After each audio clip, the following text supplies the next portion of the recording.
Change News. This is Voice of Change Radio News. I'm Amanda Kumalo. A quick look at stories making the headlines.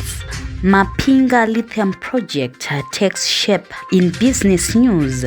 Zimbabwe makes progress on rejoining Commonwealth. In regional news, Charles's coronation refashions his realm as a multicultural kingdom.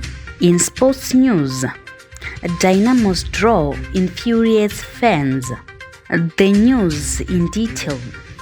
The engagement meeting held recently between senior government officials and affected people on what is expected to be Africa's biggest lithium salt plant in Mapinga revealed that the farming area was poised for smart seed transformation, while thousands from Zimbabwe district in Mashonaland West and Mazoe district in Mashonaland Central province will be affected and relocated for the plant setting, which also encompasses a 600 megawatt thermal power station, a coking plant, a nickel chromium alloy smelter, and a nickel sulfate plant. The project is one of the biggest industrial investments since the Second Republic came into office 5 years ago.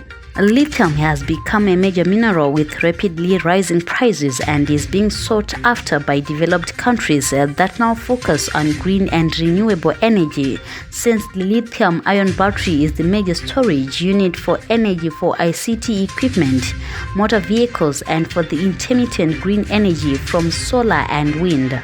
Moving on. The Zimbabwe National Road Administration, ZINARA, has dispersed $789.6 million towards road development projects in Matabeleland provinces in the first 4 months of this year, out of a combined total allocation of $3.2 billion for the region this year. A total of $41 billion has been allocated to various roads authorities for the maintenance of roads infrastructure countrywide, with over $11 billion disbursed between January and last month. The funds were allocated to rural and urban local authorities, the Department of Roads, and the Rural Infrastructure Development Agency, formerly the District Development Fund. In business news, Zimbabwe is edging closer to rejoining the Commonwealth as the bloc warms up to the Second Republic's re-engagement and engagement drive, with President Mnangagwa using his visit to the United Kingdom to attend the coronation of King Charles III to engage the Commonwealth along with the British government, business people, and others.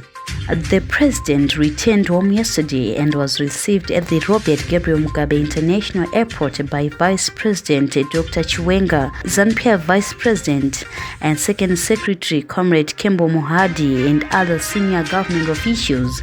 In an interview, President Mnangagwa said during his engagement with both the Commonwealth and the British government, he saw positive signals. In London, the president also took time to engage with the Commonwealth, and from the meetings he had with the bloc Secretary General Baroness Patricia Scotland and Commonwealth Chairperson Rwandan President Paul Kagame, Zimbabwe is on the cusp of rejoining the group as part of its pillar foreign policy of engagement and re-engagement. In news beyond our borders, after a lifetime as heir to his late mother Queen Elizabeth II, Charles III has finally met his death with destiny and been crowned king. A coronation ceremony steeped in an ancient ritual and brimming with the bling at a time when the monarchy is striving to remain relevant in a fractured modern Britain. In displays of royal power as straight out of the Middle Ages, Charles was presented with an orb, a sword, and a royal wand, and had the solid gold bejeweled St. Edward's crown placed atop his head as he sat upon the 700-year-old oak coronation chair. And finally, in sports news, Dynamos supporters were left an infuriated lot after the Glamour Boys dropped massive points in this Casolaga Premiership Soccer League tie at the National Sports Stadium yesterday. They broke into protest songs as they waited in halls at the exit to pour their frustrations. After coach Herbert Jompano Marua left their favorite player Deniva Mukamba on the bench for the entire taxing 90, the fans didn't exactly blame Marua for the draw. He's still a darling somehow given how he managed a sweet 2-0 victory over Cape United in the Harare derby last week. That ends this news bulletin. Voice of Change News.